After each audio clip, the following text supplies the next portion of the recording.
जय हिंद दोस्तों, welcome to ज्योतिर्मय। दोस्तों, आज हम स्वागत करेंगे आरजू काजमी जी का, journalist and human rights activist. आरजू जी, आपका बहुत बहुत स्वागत है हमारे ज्योतिर्मय चैनल पर और आपने टाइम दिया उसके लिए बहुत बहुत धन्यवाद। बहुत शुक्रिया सर कि आपने बुलाया। हमेशा बहुत अच्छा लगता है आपके चैनल पर आके। सिंपल सा एक क्वेश्चन है। क्वेश्चन पूछने से पहले एक कहानी सुना देते हैं। एक महिला जा रही थी, औरत जा रही थी और सामने एक आदमी बैठा हुआ दिखाई दिया। अब सामने बैठा हुआ दिखाई दिया तो औरत कहती है, तू मुझे छेड़ेगा। कहता, बहन जी मैं क्यों छेड़ूंगा तुझे? नहीं नहीं, मुझे लग रहा है तू छेड़ेगा। कि नहीं, मैं तो नहीं छेड़ूंगा। थोड़ी आगे जाके फिर कहती, देखा मैं कह रही थी ना तू छेड़ेगा। कहता, मैंने छेड़ा कहाँ? कहता, नहीं नहीं, तू मुझे लग रहा है, तेरी नजरें बता रही है तुझे ये कर रहा है, तुझे वो कर रहा है। अब जब ये मामला आया तो आदमी फ्रस्ट्रेट हो गया, कहता ले तुझे छेड़ ही देता हूँ। अब जब छेड़ दिया तो लास्ट में कहती, देखा मैंने कहा था ना तुझे तू मुझे छेड़ेगा। लेकिन इस कहानी का अगला पार्ट ये था कि बाद में अगर देखो तो वो हर दूसरे चौथे आदमी के साथ यही बहस करती थी, क्योंकि उसे मजा आता था कि कोई उसे छेड़े। तो इसलिए पहले वो छेड़ देती थी, बाद में लोग उसे छेड़ देते थे। अब यही कहानी मुझे पाकिस्तान की नजर आ रही। पाकिस्तान के आर्मी चीफ और पाकिस्तान के प्राइम मिनिस्टर दोनों का ये एक जैसा बयान लगभग दिखाई दिया, लेकिन हम पाकिस्तान के आर्मी चीफ की ज्यादा बात करते हैं, आसिफ मुनीर साहब की। उन्होंने जिस तरीके से कहा कि भाई, उनका एक स्टेटमेंट मुझे अब तक समझ में नहीं आया। मैं, हो सकता है मैं मेरी इंग्लिश और हिंदी दोनों लैंग्वेज में कमांड अच्छी ना हो, समझ ना पा रहा हूं, इस वजह से थोड़ी प्रॉब्लम आ रही है। वो ये कहते हैं, जो हमारे मित्र देश हैं, जो हमारे दोस्त कंट्रीज है, मित्र देश, वो हमारे खिलाफ, वो हमारे से ना, मतलब वो हमारे दुश्मनों की तरह बिहेव कर रहे हैं और हम उन्हें ढूंढ रहे हैं। अब देखो, अगर कोई कंट्री है तो कंट्री को ढूंढना नहीं पड़ता। यानी थोड़ी सी कंफ्यूजन ये है कि जो एनिमी कंट्री है उसको आपको पहचानना होता है कि वो एनिमी है, और कंट्री के अंदर जो आपके ट्रेटर्स होते हैं उनको ढूंढना होता है, उनको पॉइंट आउट करना होता है। और जब आप खुल के किसी को धमकी दे रहे हो तो इसका मतलब कुछ ना कुछ खतरा होता है, इसीलिए आप ऐसा कुछ बोल रहे हो, इसीलिए आप ऐसी कुछ धमकी दे रहे हो। प्रॉब्लम यही है।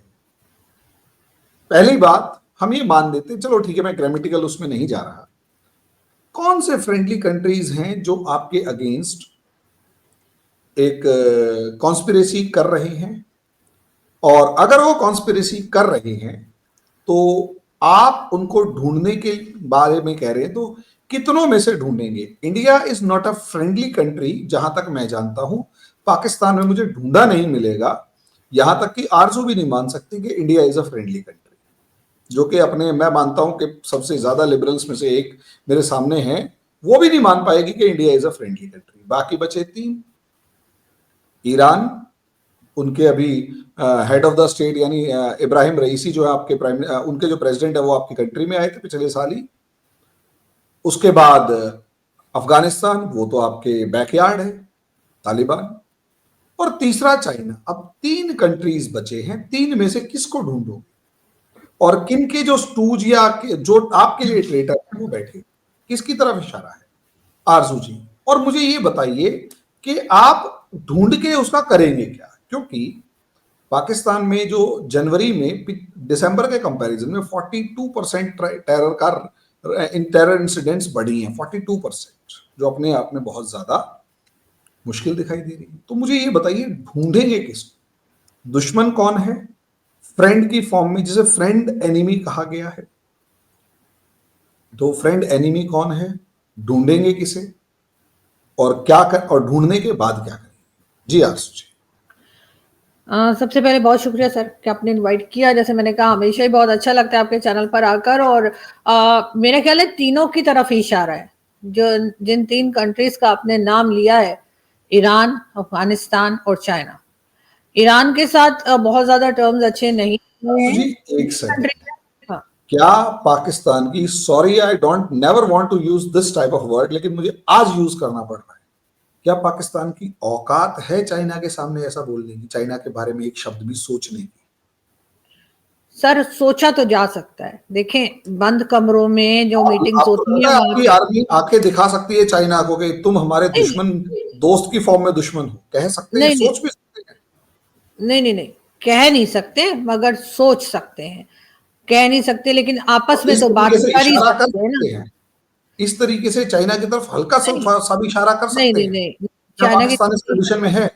नहीं, आपने कहा कि कौन सी कंट्रीज लग रही हैं तो फिर मैंने इसलिए स्टार्ट लिया कि ईरान की तरफ भी सोचा जा सकता है, अफगानिस्तान की तरफ भी सोचा जा सकता है, क्योंकि अफगानिस्तान को भी हम समझते हैं कि जी इस्लामिक कंट्री है तो ये तो हमारी साथी होगी, और लेकिन हमने देखा कि अफगानिस्तान भी जो है वो भारत के साथ दोस्ती करने में इंटरेस्टेड है। ईरान जो है वो भी चाबार पोर्ट पे काम कर रहा है। रह गया चाइना, चाइना को हम नहीं कह सकते, कभी भी नहीं कह सकते, किसी सूरत में भी नहीं कह सकते, क्योंकि आप जानते हैं चाइना के साथ हमारे जो बेनिफिट्स जुड़े हुए हैं, जिस तरीके से हम उनसे पैसा लेते हैं, उनसे फायदा उठाते हैं, उनको तो हम हरगिज नहीं कह सकते। इस वक्त भी आज ही जब मैं और आप बात करें, आसिफ अली जरदारी साहब जो हमारे प्रेसिडेंट हैं वो 4 दिन के विजिट पर चाइना गए हैं। उससे पहले भी उन्होंने जाना था लेकिन उनके पाँव में मोच आ गई, फिर वो कोई 4 to 5 वीक्स दुबई में ही रहे। उस वक्त भी उन्होंने जो है वो चाइना ही जाना था। अब चाइना क्यों जाना था? चाइना जाकर जो चाइना ने चीजें रोक दी हैं, चाइना ने प्रोजेक्ट्स रोक दिए हैं, चाइना पाकिस्तान से नाराज है जो हम बता नहीं रहे हैं, और हम कह रहे हैं कि नहीं सब कुछ नॉर्मल चल रहा है। जैसे होता है ना हमारे यहाँ देसी घरों में कि अगर कोई झगड़ा भी हो गया तो बाहर वाले को पता ना लगे, तो हम उस किस्म का कोई बिहेवियर कर रहे हैं कि हम बता नहीं रहे कि चाइना हमसे नाराज है। तो अब आसिफ अली जरदारी साहब गए 4 दिन के विजिट पे, और उससे पहले मरियम नवाज गई थी, 7 दिन का विजिट उनका था। अब ये मनाने की कोशिशें कर रहे हैं, उनको समझाने की कोशिशें कर रहे हैं कि जी सब कुछ ठीक हो जाएगा और हम तो टेररिज्म को भी कंट्रोल कर लेंगे, और साथ ही साथ आप लोगों के जो लोग आएंगे उन पे भी अटैक नहीं होगा, जिसके लिए चाइना मुझे तैयार नहीं लग रहा।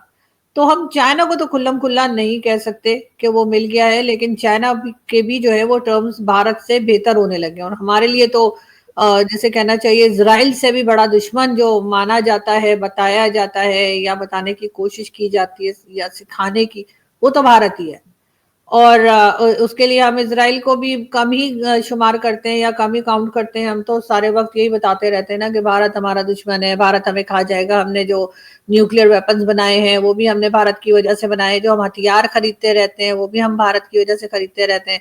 तो और अगर किसी की प्रॉब्लम भारत के साथ हो, किसी कंट्री की, तो वो ऑटोमेटिकली वो हमारे बहुत नजदीक आ जाता है। जैसे आप देख रहे हैं आजकल बांग्लादेश को, इससे पहले तो बांग्लादेश के साथ कभी ऐसा नहीं हुआ था कि हमने बहुत दोस्ती यारी देखी हो। ठीक है, टर्म्स खराब नहीं थे लेकिन इतने अच्छे भी नहीं थे जो अब होते हुए दिखाई दे रहे हैं।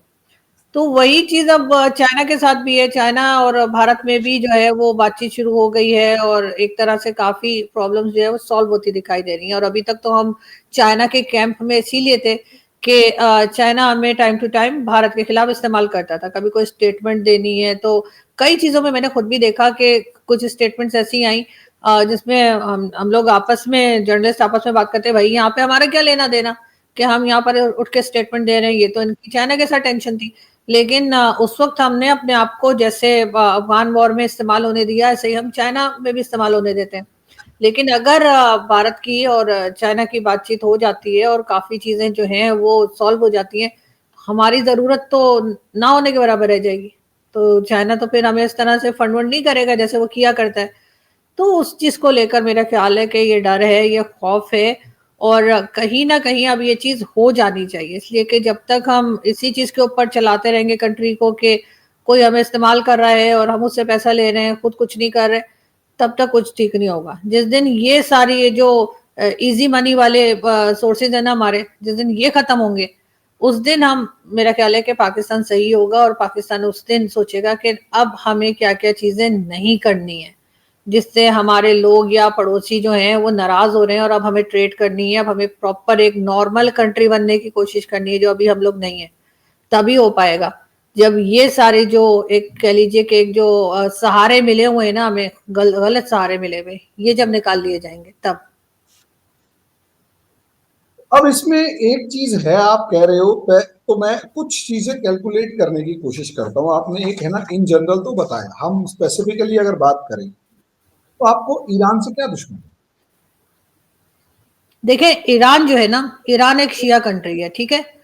पाकिस्तान एक सुन्नी कंट्री है, और सऊदी अरब से हमें ज्यादा फायदा है, ईरान से हमें इतना फायदा नहीं है। ईरान के साथ ठीक है, गैस पाइपलाइन की बात हमने की है, लेकिन वो हम कर तो नहीं पा रहे। लेकिन सऊदी अरेबिया के अंडर हम रहते हैं, क्योंकि सऊदी अरेबिया हमें तभी पैसा देता है, या सऊदी अरेबिया हमें वही ऑर्डर करता है जो अमेरिका सऊदी अरब को कहता है पाकिस्तान को कहने के लिए। तो हमारे पास जो मैसेज आता है या जो ऑर्डर आते हैं अमेरिका के, वो हमें सऊदी अरब के जरिए आते हैं। सऊदी अरब से हम बहुत दबते हैं, चाहे उसका जो भी रीजन हो। सऊदी अरब की वजह से ही हम ईरान के साथ ज्यादा नजदीकियां भी नहीं बढ़ाते।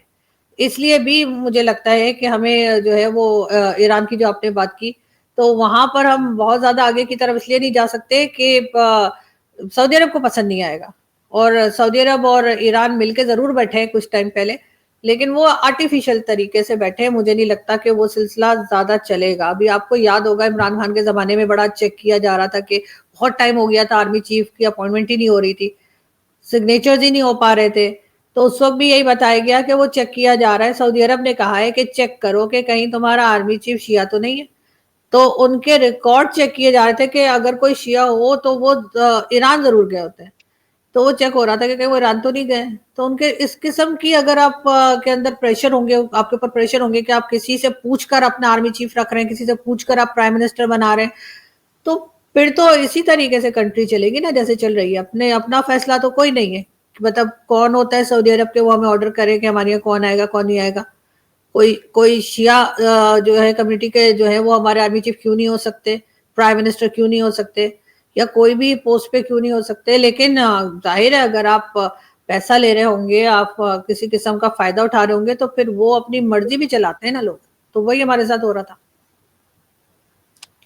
एक लास्ट, अब अच्छा, इसमें अफगानिस्तान से क्या दुश्मनी हो गई आपकी? वैसे तो मैं जानता हूं, लेकिन मैं चाहूंगा कि आर्मी क्या सच में अफगानिस्तान को या तालिबान को अपना डिक्लेयर्ड दुश्मन मानना शुरू कर चुकी है? तालिबान को देखें, तालिबान को तो ये टीटीपी को ये मानते हैं, तालिबान को ये साफ साफ कहते नहीं है। लेकिन जिस वक्त ये गवर्नमेंट बनी थी तालिबान की, उस वक्त तो बहुत जश्न मनाया गया था और कहा गया था तो गवर्नमेंट ही हमने बनाई है। और उसके बाद इनको लग रहा था कि अब तालिबान इनके हिसाब से चलेंगे। बल्कि उस वक्त इमरान खान की गवर्नमेंट थी, और इमरान खान की पार्टी की एक जो मेंबर थी, वो टीवी चैनल पर आके बहुत वायरल हुआ था उनका इंटरव्यू, और उसमें उन्होंने कहा था कि अब तालिबान आ गए हैं, अब वो भारत से हमें कश्मीर लेके देंगे। मगर ऐसा हुआ नहीं। तालिबान आ तो गए, लेकिन उसके बाद तालिबान के साथ जो इशू रहा वो सभी को पता है कि उनको भी पाकिस्तान से शिकायत हो गई। उन्होंने भी कह दिया कि जी पाकिस्तान तो पैसा लेके हमारे ही सर के ऊपर ड्रोन पे आता रहा। तो सॉरी, तो इस तरह की चीजें जो है वो तालिबान के साथ शुरू हो गई और फिर वो बढ़ती चली गई। उसके साथ ही साथ तालिबान की करेंसी जो है वो इस वक्त पाकिस्तान की करेंसी से बेहतर परफॉर्म कर रही है। तालिबान के जो टर्म्स है वो भारत से हमारे से बेहतर है, मतलब हमारे साथ खराब है, भारत के साथ बेहतर है। तो ये तमाम चीजें चलती गई, और ड्यूरल लाइन को तो खैर उन्होंने कभी जिंदगी में नहीं माना, तो अब क्या मानते। लेकिन वो अटैक्स जो है वो बढ़ते चले गए, और इनका ख्याल था कि जो टीटीपी हमने ही बनाई है, यानी कि तहरीक तालिबान पाकिस्तान, उसको तालिबान की गवर्नमेंट आकर कंट्रोल कर लेगी और रोक लेगी। उन्होंने आके कह दिया कि जी आप जाने, आपका काम जाने। उसके बाद कभी पाकिस्तान ने कहा कि अफगानिस्तान की जमीन इस्तेमाल हो रही है पाकिस्तान पे अटैक करने के लिए, और कभी अफगानिस्तान ने कहा कि जी पाकिस्तान यहाँ से लोग आने दे रहा है, कभी पाकिस्तान ने कहा कि अफगानिस्तान वहां से लोगों को यहाँ आने दे रहा है। तो वो चीज बढ़ती चली गई। उसको किसी को शायद सही पॉलिसी बनानी नहीं आई, बात करना नहीं आई, और वो चीज जो है वो कम होने के बजाय हर तरह से बढ़ती चली गई। और इमरान खान के जमाने में तो ये भी कहा जाता था कि हम वहां से लाकर यहाँ पे बसा देंगे। बल्कि शेख रशीद का तो ये कहना था कि बहुत से तालिबान और टीटीपी वाले ऐसे हैं जिनकी फैमिलीज अभी भी पाकिस्तान में, जो पैदा ही पाकिस्तान में हुए हैं, पाकिस्तान में उनका इलाज होता है जब वो जख्मी हो जाते हैं अपने अटैक में। तो इस किस्म की स्टेटमेंट्स भी जो है वो मिनिस्टर्स की तरफ से आती रही हैं। अब आप चाहे कह लीजिए कि बहुत गैर जिम्मेदाराना तरीके से उन्होंने ये स्टेटमेंट दी है, मगर दी है। तो अब ये तमाम चीजें एक एक करके गले पड़ जाती हैं, इसलिए कि दुनिया तो देख रही है ना, वो इनके स्टेटमेंट्स को भी सुन रही है। और इसी वजह से अब हर तरफ से जो है वो जैसे कहना चाहिए कि अब प्रॉब्लम जो है वो पाकिस्तान की तरफ बढ़ती चली आ रही है। अब इनको रोकने का तरीका इनको नहीं आ रहा। शायद इसी वजह से अफगानिस्तान के साथ भी टर्म्स जो हैं वो खराब से खराब होते जा रहे हैं, ठीक होने के असरात दिखाई नहीं दे रहे। एक, अगर चाइना कुछ ऐसी कंडीशंस रख देता है जो जिसे आप फुलफिल ना कर पाए, या आपकी आर्मी फुलफिल ना कर पाए, तो क्या पाक आर्मी इतनी कैपेबल है कि वो चाइना को भी आंख दिखा सके? नहीं, मेरा ख्याल है अगर आप किसी से पैसा लेते हैं और चाहे वो चाइना हो या अमेरिका हो या कोई भी हो, आप उसे आंख नहीं दिखा सकते। चाहे आपकी आर्मी उनसे बड़ी हो, चाहे ज्यादा पावरफुल हो, पैसे से ज्यादा ताकत किसी चीज में नहीं होती। अभी हमारे यहाँ वो जो चल रहा था ग्रूमिंग गैंग वाला इशू जो चल रहा था, उसके ऊपर वो जो है एलन मस्क उन्होंने कह दिया था ना कि वो तो पाकिस्तान का नाम उन्होंने लिया और कहा कि वो पाकिस्तान का नाम लिया जाए, एशियन मैन ना कहा जाए। तो उसके ऊपर पाकिस्तान की गवर्नमेंट और कई तरफ से लोगों ने कहा कि इनको माफी मांगनी पड़ेगी, हमने उनसे स्टार लिंक लेना है, हम वो नहीं लेंगे जब तक वो माफी नहीं मांगेंगे। तो अभी आपसे बात करने तक तो मेरे ख्याल है उन्होंने कोई माफी नहीं मांगी है। तो मतलब हम कौन सी दुनिया में रहते हैं? यहाँ पर पैसा ही ताकत होती है, पैसा ही ताकतवर है, चाहे वो कंट्री हो चाहे कोई इंडिविजुअल हो। अब जो है वो थोड़ी आकर उन्होंने माफी मांगनी है। तो यही हाल चाइना का है, चाइना कुछ भी कर ले, ये यहाँ से आंखें नहीं दिखा सकते, आंखें तो क्या उंगली भी नहीं उठा सकते, ऐसे कुछ नहीं बोल सकते क्योंकि इस पोजीशन में नहीं है। वरना आसिफ अली जरदारी साहब आपके ख्याल से क्या उनको आंखें दिखाने गए? सॉरी, वो तो उनको ये बताने के लिए गए कि सर जो कुछ आपने सुना है वो गलती से सुन लिया होगा, ट्रांसलेशन में कोई गलती हो गई होगी, किसी ने आपको कुछ गलत बता दिया है। तो वो तो माफी मांगने पांव पकड़ने गए शी जिनपिंग के।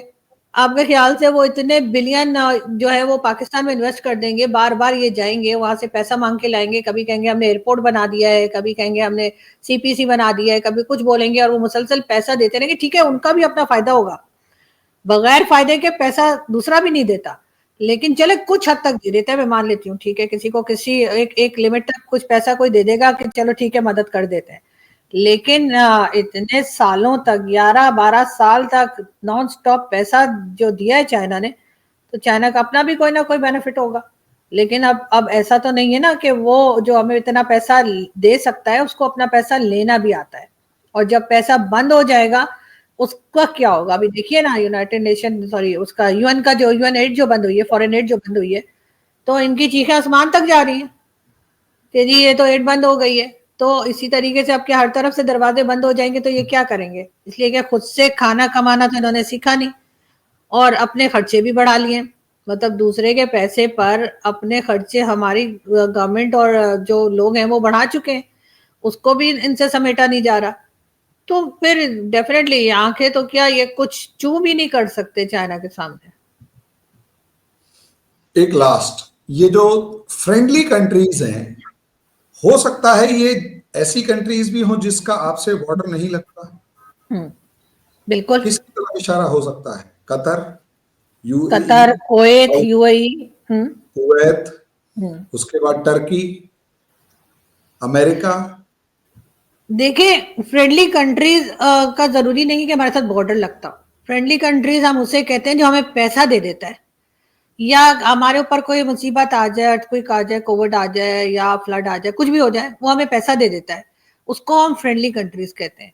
ठीक है, चाहे वो सऊदी अरब हो, Qatar, Kuwait, Oman, UAE, America, जो मर्जी आप कंट्री का नाम ले लीजिए, वो फ्रेंडली कंट्रीज है क्योंकि हमें पैसा देता है। और दुश्मन कंट्रीज या वो कंट्रीज जो हमारे साथ फ्रेंडली नहीं है, वो उसमें भारत तो सबसे पहले आ जाता है क्योंकि वो कोई पैसा ढीला ही नहीं करता। हाँ ठीक है, कोविड के जमाने में कुछ कहा जाता था कि जी हमने कुछ वैक्सीन वगैरह जो है वो भेज दी है, तब भी हम नहीं मानते थे, हम कहते थे नहीं नहीं वो तो हमें वहां से घूमकर, अमेरिका से घूमकर आई है, भारत ने थोड़ी दी है। हाँ भारत की बनी भी जरूर है लेकिन भारत ने नहीं दी है। भारत से निकल कर वो अमेरिका गई और अमेरिका से पूरा वर्ल्ड का चक्कर लगा कर आई है। तो हमें तो जी वो अमेरिका ने दी, हमें तो हरगिज भारत ने नहीं दी। तो अनफ्रेंडली कंट्रीज में हमें वो आ जाते हैं जिनसे हमें पैसा नहीं मिलता या किसी आज किस्म मुझे की एक कोई। बात पूछनी है, बड़ी अजीब सी बात है लेकिन मेरे को लग रहा है आज पूछनी चाहिए, और ये टाइम है ऐसा।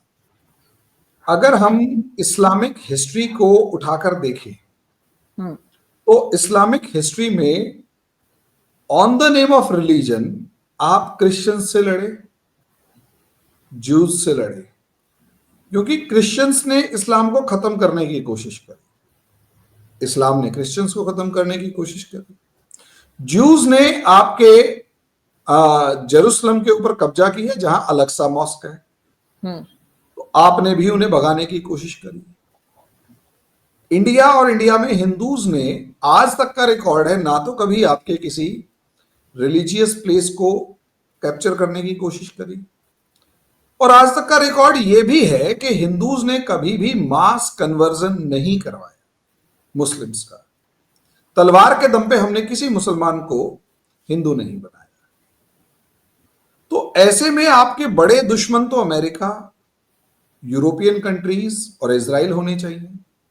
लेकिन मुझे ऐसा लगता है, और इवन कम्युनिस्ट जो वो उइगर मुस्लिम्स के साथ हाल कर रहे हैं, लेकिन मुझे पता नहीं क्यों ऐसा लगता है कि चाइना तो माई बाप बन गया, भले ही वो जितने मर्जी मुसलमानों को मारे। अमेरिका जितने मर्जी मुसलमानों को मारे, क्रिश्चियंस जो मर्जी करे, क्योंकि वो डॉलर दे देते हैं, इसलिए उनके साथ भी कोई प्रॉब्लम नहीं है। इजराइल इतना दूर है, बस आपने उससे दुश्मनी पासपोर्ट पर ये लिखने तक की लगा ली, इतनी तक ही सीमित रखी या कंट्रोल मतलब लिमिट रखी कि आपके पासपोर्ट पर लिखा हुआ है कि this is not valid in Israel. इसके अलावा आपकी इजराइल से कोई दुश्मनी मुझे साफ तौर पर नजर नहीं आ रही। यहूद की बात करें तो रॉकफेलर वाले जो हैं, रॉकचाइल्ड फैमिली के लोग आपकी कंट्री को $500 मिलियन का फाइनेंस करने आए हुए थे और आप उनका वेलकम कर रहे थे। हिंदू से क्या दुश्मनी है? और अगर सिर्फ हिंदू से दुश्मनी है और हिंदू से दुश्मनी के नाम पे इजराइल से भी मदद ले लेते हैं, अमेरिका से भी ले लेते हैं, चाइना से भी ले लेते हैं, तो ये दुश्मनी इस्लाम वाली तो नहीं, क्योंकि इस्लाम वाली दुश्मनी होती और आप सच्चे मुसलमान होते तो हर उस बंदे से लड़ रहे होते जो कि मुसलमान का दुश्मन रहा। जबकि आप हिंदू से लड़ रहे हैं, हिंदू तो आपका दुश्मन कभी रहा ही नहीं, तो वो इस्लाम और मुसलमान कहां से आ गया? और अगर वो है तो क्या वो सच्चा है? देखिए सर, पहली बात तो मैं इजराइल की करूंगी। इजराइल के बारे में बिल्कुल हमारे पासपोर्ट पे लिखा हुआ है, लेकिन इजराइल के साथ हमारी दुश्मनी उस वक्त की चली जब सऊदी अरब की भी थी। हम क्योंकि हर चीज सऊदी अरब की फॉलो करते हैं, अब शायद ना करें क्योंकि एमबीएस दोस्त बनने जा रहा है। मैं यही बता रही हूँ अब्राहम ना। अकॉर्ड बनने जा रहा है और आप दुश्मनी लेके हाँ, बैठे हुए हैं। मैं वही आपको बता रही हूँ कि सऊदी अरब ने हमेशा से इजराइल के साथ दुश्मनी बताई, कहा कि नहीं जी हम तो उनके साथ बात नहीं कर सकते। तो हम थोड़े से ज्यादा होशियारी दिखाते हैं ना, वो जैसे कहते हैं ना, शाह से ज्यादा शाह के वफादार हमारे यहाँ बोला जाता है। तो या कह लीजिए कि वो बहुत ज्यादा आगे बढ़कर काम करे उन्हें खुश करने के लिए, तो हमने अपने पासपोर्ट पर ये लिख दिया। अब मुसीबत ये हुई है कि अब सऊदी अरब की बातचीत शुरू हो गई है इजराइल के साथ, और बहुत जल्द हो सकता है कि वापस में उनकी एम्बेसीज भी हो जाए, आना जाना भी हो जाए। अब हम वापस कैसे जाएं? हम तो इतने अपने दावे कर चुके हैं, तो उधर जाके हम फंसते हैं और हमारे यहाँ के मौलाना जो है वो फिर एमबीएस को और सऊदी अरब को बुरा भला भी कहना शुरू कर देते हैं कि जाहिर है वहां पे बहुत से चेंजेस आ रहे हैं। तो वो तो एक चीज रही। अब हिंदूज के साथ हमारी क्या दुश्मनी है सर? To nation theory. वैसे तो खैर अभी ये भी कहा गया है कि जी आप पाकिस्तान के क्रिएशन के ऊपर या पाकिस्तान बनने के ऊपर कोई बात नहीं कर सकते, वरना पीका एक्ट लग सकता है। तो लेकिन मैं फिर भी बोलूंगी कि उन्होंने हिंदूज के साथ में प्रॉब्लम ये है कि अगर हम कहें कि हमें इनके साथ कोई प्रॉब्लम नहीं है, हम इनके साथ रह सकते हैं, बात कर सकते हैं, हमारी कोई दुश्मनी नहीं है, तो फिर सर टू नेशन थ्योरी का हम क्या करेंगे बताइए ना? कि हम कैसे बताएंगे कि हिंदू और मुसलमान एक जगह नहीं रह सकते इसलिए हमने एक कंट्री बनाई। अब उसको सही साबित करने के लिए हम सारी दुनिया से बात कर लेते हैं। जहां तक चाइना की बात है और उइगर मुस्लिम्स की बात है, तो वो तो मैंने बहुत बार कहा है कि वो तो पैसा दे रहे हैं, हमारे मुंह बंद है। आप लोग कुछ जेब ढीली करें तो हम आपके साथ भी अच्छे से रह सकते हैं, मतलब ट्राई करने में कोई हर्ज नहीं है।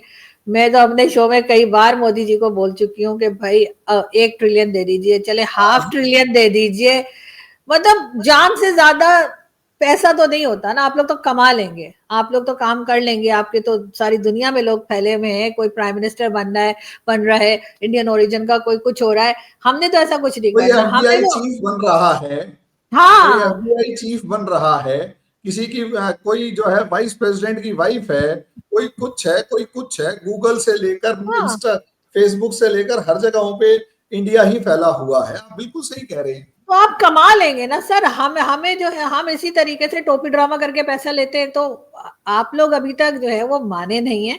हो सकता है कांग्रेस की गवर्नमेंट आ जाए तो वो हमने थोड़ी नहीं सी माना, हमने अक्लमंद हो। माने आरज़ू, आपने नहीं बनाया। नहीं, हमने आपने तो मानी है? एक कई बार बार सर आपकी वहां इधर से उधर से। चिट्ठी तो आ जाएगी, $2 बिलियन दे दो। नहीं, $2 बिलियन से क्या सर, अब बिलियन से हमारा गुजारा नहीं होता है, मतलब अच्छा, बिलियन आपके आपको लिए क्या ट्रिलियन है? चाहिए? मैं कह रही हूँ कि कम से कम भी ½ ट्रिलियन दे दें, चले 10-12 बिलियन तो दे ना, उसके बाद चलो देखें। 10-12 बिलियन। हाँ, 10-12 बिलियन दे दें गारंटर कौन होगा? और नहीं, गारंटर मैं बन जाऊंगी, ठीक है। मैं एक बात पूछ रहा लेकिन हूँ आरजू जी, आरजू लेकिन जी, एक उस चीज एक चीज एक चीज एक चीज पाकिस्तान हमसे कहता है कि आप हमें $12 बिलियन दो और 100 टेररिस्टों की लिस्ट दो, हम उनकी खोपड़ी में गोली मार देंगे, $12 बिलियन दे दो। और इंडिया उन 100 टेररिस्टों की लिस्ट दे और पाकिस्तान एक बार में मान जाए। क्या ऐसा पॉसिबल है? सर बारह क्यों नहीं? Billion dollar 10 billion dollar, $12 billion. देखें, टेररिस्ट तो हम अभी भी मार ही रहे हैं ना, चाइना की वजह से फ्री में मार रहे हैं। जैसे लश्कर ए तैयबा का वो आप बता रहे हो सैफुल्लाह कसूरी है, अब ये कह रहा है, इसी तरीके से आपके यहाँ हाफिज सईद है, मौलाना अजहर है, दाऊद इब्राहिम है नहीं या पता नहीं, लेकिन उसके बहुत सारे गुर्गे हैं। ऐसे ही हमारी एक पूरी लिस्ट बनाई, छोटे बड़े जितने भी हैं, और आप ये वादा करें कि इंडिया की जमीन के ऊपर कोई भी टेररिस्ट एक्टिविटी हम नहीं करेंगे। कश्मीर का जो सॉल्यूशन होगा वो सिर्फ और सिर्फ डायलॉग से होगा, और किसी भी सेपरेटिस्ट ग्रुप को हम सपोर्ट नहीं करेंगे। 12 की जगह 24 बिलियन, $25 बिलियन, डील बुरी तो नहीं है? नहीं सर, मुझे तो सही लग रही, ओके मेरी तरफ से। आपके अथॉरिटीज से पूछो, आपको तो बहुत ही अच्छी लगेगी, अथॉरिटीज से पूछो, क्या वो $25 बिलियन के लिए कश्मीर डे बनाना बंद कर सकते हैं, जो कि आज बनाने जा रहे हैं? देखिए सर, दुनिया में कुछ भी इम्पॉसिबल नहीं होता। मैं ये नहीं कह सकती कि ऐसा हो जाएगा, लेकिन मैं ये भी नहीं कह सकती ऐसा नहीं होगा। करने का तरीका होता है, मतलब आप ऐसे नहीं कर सकते कि आप इस किस्म की डील सामने रख दें और आप कहें कि ठीक है ऐसे कर लेते हैं ऐसे।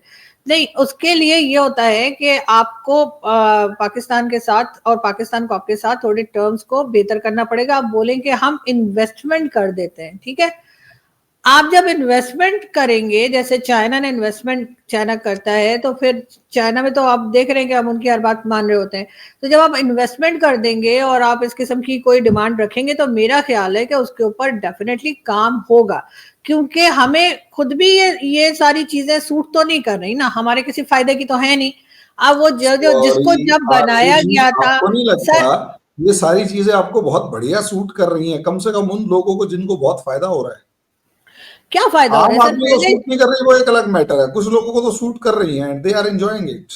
नहीं सर, पहले शायद सूट कर रही होंगी, डेफिनेटली जब बनाया गया था और मुशर्रफ साहब की बुक में और इंटरव्यू में बातें हुई थी, तब शायद सूट कर रही होंगी। लेकिन अब तो सूट नहीं कर रही हैं। अब तो उल्टा वो जिसे बोलते हैं ना, लेने के देने पड़ रहे हैं, अब तो मुसीबत हो गई। कभी एफएटीएफ में डाला जा रहा है, तो कभी फंड बंद हो रहा है, तो कभी कुछ हो रहा है। और अब वही वाली बात है ना कि आप एक ही चीज को बहुत सालों तक नहीं चला सकते। अब वही जिन्हें हम फ्रीडम फाइटर कहा करते थे, जा जाकर टीवी चैनल्स पे भी लड़ा करते थे कि नहीं जी वो तो फ्रीडम फाइटर है, अब हमें पता लगा कि वो टेररिस्ट है, क्योंकि वो हमारे सर पे फटना शुरू हो गए। तो वो टेररिस्ट बन गए अचानक से, वरना पहले वो फ्रीडम फाइटर कहलाते थे। तो चीजें चेंज होती हैं, ऐसा नहीं है, एक जैसा नहीं रहती सिचुएशन। और मुझे लगता है कि अगर किसी तरीके से एक प्रॉपर तरीके से कोई इस किस्म की बात शुरू की जाए अब भारत और पाकिस्तान के बीच में, तो इन चीजों का हल निकल सकता है, इन्हें रोका भी जा सकता है। अब चाहे वो इन्वेस्टमेंट की शक्ल में हो, चाहे किसी शक्ल में हो, लेकिन ये कि जिधर इंसान को अपना फायदा दिखाई देता है, चाहे वो कंट्री चलाने वाले हो या आम इंसान हो, वो उस चीज को उस हिसाब से कर लेते हैं लोग। तो मुझे लगता है, मैं इसमें ना तो भारत की कोई बुराई कर रही हूँ और ना मैं पाकिस्तान को बुरा कह रही हूँ। मैं कह रही हूँ इस वक्त के वक्त की जरूरत बता रही हूँ। इस वक्त की जरूरत इनकी ये है कि ये चीजें बंद हो, पाकिस्तान में इन्वेस्टमेंट आए, भारत के साथ भी टर्म्स ठीक हो, और ये लोग जो बार बार जिनके नाम यूनाइटेड नेशन में जाते हैं, इनकी वीडियोस जो है सामने आ जाती हैं सोशल मीडिया पर, इनके ऊपर भी रोक लगे। लेकिन इनके ऊपर रोक तो तभी लगेगी ना जब किसी को कोई फायदा दिखेगा कि अच्छा अगर हम इन्हें रोकेंगे तो हमें पैसा मिलेगा, ठीक है, जाहिर है पैसे ही सबकी जरूरत है, तो फिर ऑब्वियसली रोका जाएगा। अदरवाइज ये चीजें मुझे बहुत ज्यादा रुकती हुई दिखाई नहीं दे रही, कम हो जाएंगी लेकिन फिर निकल आएंगे किसी टाइम। लेकिन बेहतर यही है कि भारत भी थोड़ा सा अपनी सोच को इस तरफ लगाए और फिर इन चीजों को रोके। आरजू जी, मुझे लगता है आपसे अभी बहुत सारी बातें इस मामले में करनी है, लेकिन टाइम अपना एक लिमिट होता है, और टाइम लिमिटेड होने की वजह से हम ये डिस्कशन को यहीं रोकते हैं। आपने जिस बोल्डनेस के साथ जवाब दिया, जिसे कहते हैं एक करेज के साथ जवाब दिया, उसका सच में मैं बहुत तगड़ा एडमायरर हूँ। मैं नहीं, इंडिया में बहुत सारे लोग एडमायर करते हैं आपको, और वो भी इस्लामाबाद में बैठ के इस तरीके की बात करना वो अपने आप में चैलेंजिंग होता है। लेकिन आईना दिखाना इस दुनिया में सबसे मुश्किल काम है, और आईना ऐसा जिसपे धूल ना हो, जिसपे नकाब ना हो। और साफ आईना दिखाना सबसे मुश्किल काम इसलिए क्योंकि लोगों की आदत होती है वो अपना चेहरा देख के सबसे ज्यादा डरते हैं, और आप पाकिस्तान को उसका अपना चेहरा दिखा रहे हैं। और यही एक रीजन है कि इंडिया के बहुत सारे चैनल्स पर आप ही की कंट्री के लोग आप ही को चार बातें उल्टी सीधी सुनाकर कहते हैं कि तुम XYZ टर्म्स यूज करते हैं। लेकिन मेरा ऐसा मानना है कि जो रिफॉर्मर्स होते हैं, जो सिस्टम को, और रिफॉर्मर्स वही बनेगा जो सिस्टम को चैलेंज करेगा, और सिस्टम को चैलेंज करने वाले को मालाएं नहीं पहनाई जाती, उनको बातें सुनाई जाती हैं।